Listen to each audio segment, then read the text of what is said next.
성령 충만한 하루 되시기 바랍니다.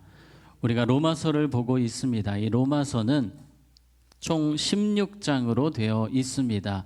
두 부분으로 나눌 수 있겠는데요. 첫 번째, 우리가 어제까지 보았던 것처럼 1장부터 11장까지는 복음이란 무엇인가를 우리에게 보여주었습니다. 그리고 오늘부터는 복음으로 어떻게 살 것인가. 그래서 지금까지는 이 이론편이었다고 한다면 오늘부터는 실전편이라고 할 수 있겠습니다. 우리가 복음을 받은 자들로서, 구원받은 자들로서 어떻게 살아가야 할 것인가, 오늘부터 이 부분을 살펴보도록 하겠습니다. 이 사탄이 가장 좋아하는 신앙의 모습은 어떻게 사는 것입니까? 자유롭게 구원받았으니 내 마음대로 내 뜻대로 살아가는 것, 그것이 바로 사탄이 원하는 신앙생활입니다. 오늘 로마서에서는 구원받았기 때문에 반드시 필수적으로 이렇게 살아야 한다라고 우리에게 정확한 모습을 보여주고 있습니다. 1절부터 그 모습을 살펴보겠습니다. 우리 같이 읽겠습니다. 시작. 내가 하나님의 모든 자비하심으로 너희를 권하노니 너희 몸을 하나님이 기뻐하시는 거룩한 산 제물로 드리라. 이는 너희가 드릴 영적 예배니라. 아멘. 우리가 구원받고 하나님 자녀되고 제일 힘써야 되는 것이 이것이다 라고 말씀합니다. 바로 예배입니다.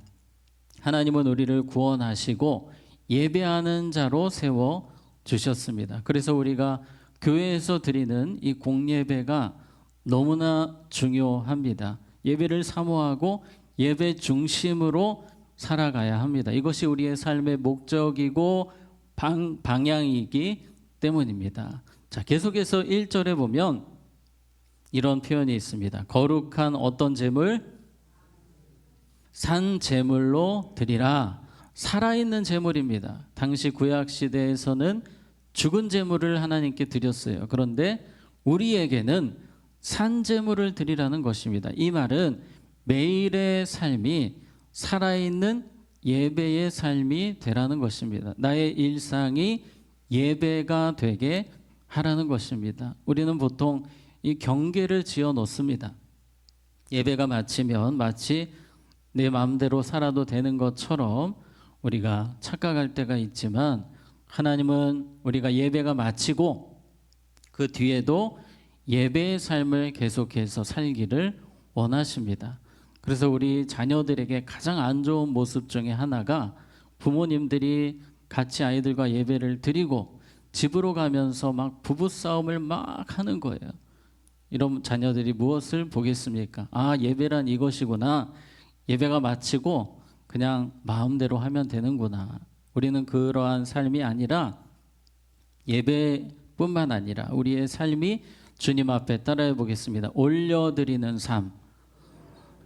네, 주님 앞에 우리의 삶을 올려드릴 수 있도록 우리의 말과 생각에 신경을 써야 됩니다. 우리가 말을 통해서 예배가 마치고 누군가에게 상처를 주고 저주하고 욕하는 삶이 아니라 축복하고 격려하고 또 감사하는 삶을 살아야 할 것입니다. 우리의 생각도 마찬가지입니다. 우리는 경계가 없어요. 예배, 공예배뿐만 아니라 순간순간의 삶이 주님 앞에 내 말과 생각을 올려드리는 삶이 되어야 한다는 것입니다. 자, 계속해서 이 산제물을 조금 더 생각을 하기 원하는데요. 이 산제물이라고 할 때에 이 로마서 1장에 나오는 이 산제물은 번제를 말합니다. 번제라고 함은 완전히 다 태워서 주님 앞에 올려드리는 제사입니다. 주님 앞에 우리의 전 삶을 태워드린다고 할 때에 이 번제, 산제물, 이것을 이 팀 켈러 목사님은 이렇게 설명을 하셨습니다. 우리 한번 같이 읽어보겠습니다. 시작. 산제물이 된다는 것은 전부를 내맡기는 것이다. 능동적으로는 하나님이 말씀하시는 것이면 그것이 무엇이든 기꺼이 순종하겠다는 것이고, 수동적으로는 하나님이 우리의 삶에 허락하신 것은 무엇이든 기꺼이 감사하게 받아들이겠다는 의미이다. 자, 띄워주시고요. 두 가지 중요한 단어가 있습니다. 순종과 감사입니다. 기꺼이 순종, 무엇이든 주님 저는 오늘 주신 말씀으로 기꺼이 순종하며 살겠습니다. 두 번째는 우리의 삶에 허락하신 모든 것들에 대해서 무엇이든 기꺼이 감사하며 받아들이겠습니다. 주님 앞에 오늘도 그럼에도 불구하고 감사하며 살겠습니다. 그래서 우리가 오늘 하루를 주님 앞에 올려드린다고 할 때에 이 순종과 감사라는 단어를 기억하면서 주님 앞에 올려드리는 삶을 살아야 할 것입니다. 특별히 우리가 예배라고 할 때에 오늘 1절에서 중요한 수식어가 등장합니다. 1절 다시 보시면 어떤 예배니라 영적 예배니라 라고 표현이 되어 있습니다. 이 영적이라는 단어가 이 헬라어 원문에 보게 되면 이렇게 나오는데요. 합리적인 예배, 논리적인 예배, 조금 어려워 보이죠. 주님 앞에 우리가 드리는 예배, 예배의 삶이 합리적이고 논리적이어야 한다는 것입니다. 이것을 반대의 의미를 살펴보면 우리가 더 느낌이 오겠는데요. 형식적인 예배, 감정적인 예배, 잘못된 예배죠. 우리가 하루를 살아갈 때에도 생각 없이 살아가는 것 잘못된 삶이죠. 이 구약 시대, 호세아 시대에 많은 이스라엘 백성들이 하나님께 예배는 드리지만 예배하는 삶을 사는 것 같지만 전혀 그렇지 못했습니다. 우리 호세아 6장 6절 우리 한번 같이 읽겠습니다. 시작.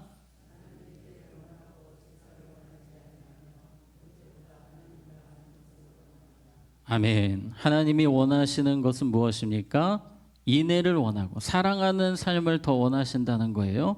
그리고 하나님은 번제보다 하나님을 아는 것을 원하노라. 이 말은 그 당시 백성들이 전혀 생각 없이 하나님이 원하시는 것이 무엇인지 전혀 생각이 없이 자기들의 생각대로 하나님을 섬기고 우리가 이렇게 하면 하나님이 기뻐하시겠지. 이것이 아니라 우리는 철저하게 하나님이 원하시는 것이 무엇인지 생각하는 예배자가 되어야 한다는 것입니다. 그래서 우리의 삶의 이 형식적인 예배, 내 생각, 내 뜻대로 드리는 예배가 아니라 주님이 기뻐하시는 예배, 우리의 하루의 삶도 그렇습니다. 내가 원하는 삶이 아니라 주님이 원하시는 삶을 우리는 살아야 할 것입니다.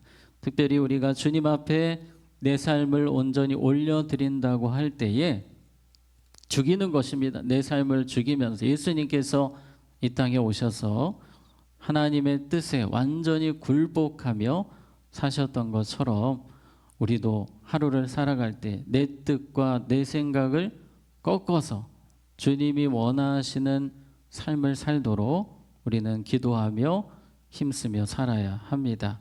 자, 2절 말씀 보시면 우리 한번 같이 읽겠습니다. 시작. 오직 마음을 새롭게 함으로 변화를 받아 하나님의 선하시고 기뻐하시고 온전하신 뜻이 무엇인지 분별하도록 하라. 아멘. 우리가 주님 말씀대로 살기 위해 온전한 예배자로 살기 위해서는 이 세상 것들을 본받지 말고라는 표현이 있습니다. 세상 방식으로 세상 조류를 따라 세상 유행을 따라 살아가는 삶이 아니라는 것입니다. 요즘 한국 교회에 찾아온 바람이 있는데 그것은 편의주의입니다. 편의주의. 영상 예배를 사람들이 몸이 아프신 분들은 영상 예배를 드릴 수 있겠지만 그러나 그냥 범사에 그냥 교회 안 나가고 영상으로 예배 드리시는 분들이 점점 많아지고 있습니다. 교회에서 봉사하고 섬겨야 되지만 그것을 귀찮아서 힘들어서 내려놓고 그냥 편하게 믿으려고 하는 성도들이 점점 많아지고 있습니다. 우리는 그러한 시대의 분위기를 따라가는 것이 아니라 주님이 원하시는 섬김을 할 수 있도록 힘써야 할 것입니다. 그래서 오늘 2절을 다시 보면 세대를 본받지 말고 다음에 어떤 표현이 나옵니까? 오직 마음을 새롭게 함으로 변화를 받아. 주님을 본받는 것 그것도 중요하지만 먼저는 변화가 되어야 됩니다. 마음을 새롭게 해서 변화를 받아서 하나님 기뻐하시는 예배자가 되라고 하십니다. 변화가 되기 위해서는 성령의 도우심이 필요합니다. 그래서 오늘 우리가 기도할 때에 성령께서 우리의 마음을 변화시켜 주셔서 주님이 원하시는 예배자가 될 수 있도록 우리는 기도해야 하는 것입니다. 여기서 변화를 받아는 계속해서 현재형입니다. 오늘도 우리는 변화를 받아야 되고 내일도 변화를 받아야 됩니다. 많은 크리스천들이 변화되지 않은 채로 교회를 섬기면서 서로 상처를 주고 힘들게 하는 경우가 있습니다. 우리가 매일 변화되지 않으면 가정에서도 교회에서도 계속해서 문제가 될 수밖에 없습니다. 주님이 원하시는 예배를 드릴 수가 없습니다. 오늘 성령으로 변화된 예배자가 되시기를 주님의 이름으로 축복합니다. 자, 계속해서 우리 3절 말씀 보시면 이런 표현이 있습니다. 오직 하나님께서 각 사람에게 나누어 주신 믿음의 분량대로 지혜롭게 생각하라.